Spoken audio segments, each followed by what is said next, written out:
I want to keep going around the room. Wayne, how about you? I grew up in Oak Park. We were one of the first black families to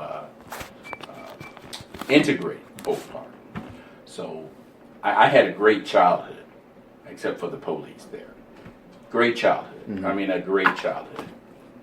But as soon as we left the house, you know, the tension was up because the neighbors next door, they didn't trust us, and we had just about everything they had and better. I would go to school being, you know, one of the very few black kids in the class. So I'm sure you guys can mostly white. Mostly white, yeah. Oak Park was mostly white. Yeah. And it was a great place to live. A great place. Oak Park, it's a great place. When I got older, I wanted to move back to Oak Park, as a matter of fact. But the cops, I mean, I don't hate cops, but the stuff that they put us through and other black families through in the late 70s, early 80s, it was just ridiculous. Mm-hmm. And, you know, you hear some white folk would always say some things, some come up missing, you know, 125, go to 125, that's where the black people live. And you'll see them in the backyard looking for stuff. Stolen bikes. We had our own bikes. Wow. Speaking of bikes, I'm tell you guys this bike story. Okay. Christmas Day. Christmas Day. Christmas Day. Did I say Christmas Day? Christmas Day. It wasn't a lot of snow outside. All of us got brand new bikes for Christmas. Wasn't much snow outside. Guess what we did? Right. We went outside to ride our bikes. Yeah. Did I tell you this was Christmas Day? Christmas Day. We get outside. Oak Park police, I don't know where they came from. Where'd you guys steal those bikes from? Wow. Christmas Day. Wow. Christmas Day. And my second to the oldest brother, he went to the curb and was talking to the police. Police gets out of the car. He wasn't giving them the right answers that the cop wanted to hear. Yeah. So he's yelling at my brother, and he pulls out. We call him the nigger beater. So he pulls that out, and he's about to hit on my brother. Wow. My dad, he used to watch TV. I had to be about 10 or 11. What? My little brother, he was about 9. My two older brothers, they were maybe 14, 15. And my dad, we had a house that had a room, what we call a sun parlor, where my mom put all her plants in because the sun beamed into this room. Mm-hmm. And my dad he put his TV in there, and he had his Bible in there, and he'd sometimes read his Bible in there, do his prayer in there, and watch TV and go to sleep, you know, what I do now. But he happened to see it, and he liked to eat walnuts. You know, my dad's hands were just, he was Superman. Mm-hmm. His hands were just huge. He didn't need the thing to crack them. No. He put 3 or 4 of them in his hand, and, you know, and he went outside and he had his walnuts in his hands, and he was like, "What's going on over here? What's going on?" Yeah. And they were like, "Whoa, we heard somebody said that these guys stole these bikes, and they were outside, like we're going to steal the bikes and bring them to our house and ride them." But it turned out that it ended well, but they ended up driving off. And it's just that it was the some of the things that we put up with. You know, I remember when we first got to Oak Park, I hadn't seen as many white people before in my life because we came from the west side. Mm-hmm. You know, we moved in early 72. I was like 8, 9, 6, 7, somewhere around there. And you know, we lived on the west side there, and to hear them talk, as if you know what I mean. To hear white folk talk, go in the store, and you see all these white folks. It was a learning experience, you know. And then I got my first white friends, and you know, and I mean, Oak Park, it was a great place to live. It was just that some of the things that the Oak Park police put or instilled in me that made me, you know, I wouldn't say didn't trust white folks, because I always did. I was a suburban kid. I had to go to school. I had to. Grade school, high school. My high school, Oak Park River Forest High School. It was a great high school. I wish I could go back there. And it was. I just had great experience. Other than the cops. Other than the cops. Other than the cops. I sometimes I told my wife this story once. I was about 12. Saturday.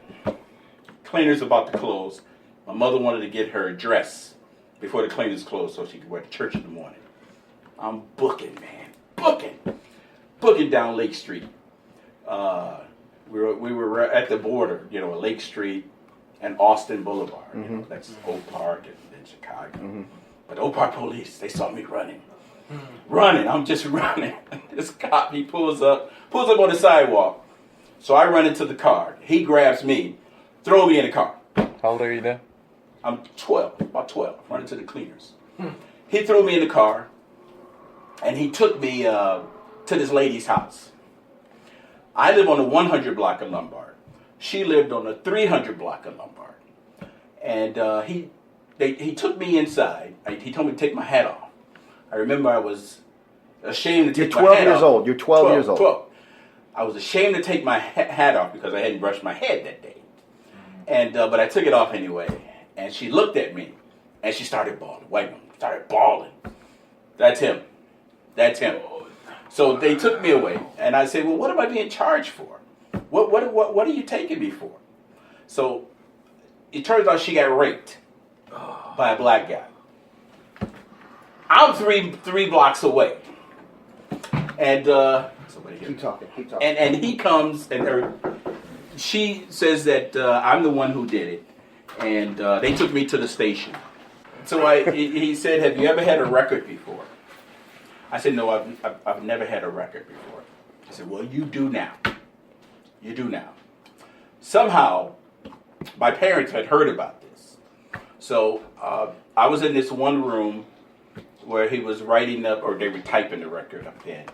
And I hear my dad, "Where's my son?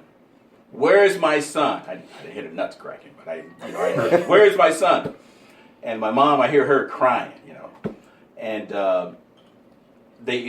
they were still writing things up, and I guess they were talking to my parents. And then I heard one of the cops say, "He's back! He's back!" The guy who raped the woman, I guess he wanted seconds. Wow. So he went back, and they got him. Wow.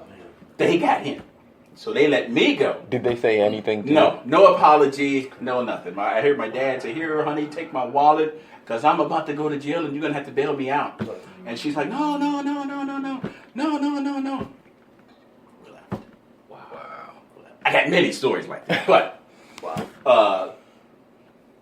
Oak Park was a great place to live. It was a great place to live. It still is a great place to live. But these instances is how I when I have 3 sons, 2 daughters, 3 sons. And I used to tell them, especially my youngest, my oldest son, Wayne, when he was driving, you get to give the speech. And I said, don't bring attention to yourself. You don't need to have the radio up so that you can hear 3 blocks away. Turn it up so you can hear a block and a half away. It doesn't have to be so loud. Don't bring attention to yourself. Always keep your ID, your wallet, always keep that right where you can reach it, right in the little, the cubby hole, right where the stick is, Don't keep it in your pocket. That's what I used to tell my boys. Yeah. So you can get to it real quick. Don't put it in a glove compartment. Don't have to lean into your pocket and get it. Just have it there. Just in case. But Oak Park. That's his. In case you're listening, disclaimer: we still loved Oak Park. We still love Oak Park. It's a great place to live. So we're talking about coming up as men in dark colored skin and what that's like. And so far, these are eye openers. These are going to be big eye openers for a lot of people.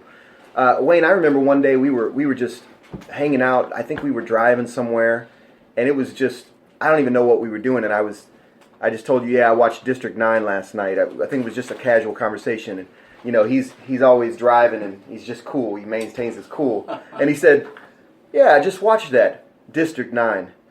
I watched it with my boys, and I told my boys, they treat us just like those aliens. And I said, it was just an interesting moment. And, I have a website, God in HD, and I love, relating scriptures and truth to movies. And I'm like, Wayne's got God in HD over here pulling out some nuggets of truth on the movie. But interesting stuff. So, Roger, how about you coming up? I'm a suburbanite, so grew up in Elgin and lived in an apartment complex that was ran by Elgin Housing Authority. We got it in Chicago too, a housing authority, but Elgin much smaller. It was an apartment complex that we're predominantly African American. Everything was black with the sky, you know what I mean? And we all shared the same culture. We were all poor, you know what I mean? Low income, single parent homes, welfare, all that kind of stuff. But when we went to school, we were bussed out of our school into a middle upper class community where it was predominantly, the majority culture, white. So every day, I was in and out two different worlds, where I lived, where I experienced my culture, my family, my friends. We all had the same structure, the same struggle. Everybody knew where we at pretty much financially. Everybody was on public aid. But when I went to school, I knew that I was encountering a different world. This wasn't like how it was in the apartment complex. So I knew. And this is just a few miles away, probably. Yeah, that's true. That is true. Not that far away. You know what I mean? Like the south side, you can go blocks. You know what I mean? Yeah. Everybody black. You know what I mean? But in the suburbs, you can have little clusters of little spots where there's all black, that live. But we're in close proximity of those who have a different experience. So when I went to school, I learned at a very young age that these people were different. They have a different experience. I knew that much of my culture I couldn't express in the school system. So I learned at a young age that I had to suppress a lot of me, who I really was, what helped shape me and groom me in terms of culturally. So I had to suppress a lot of that and learn how to adapt or to assimilate.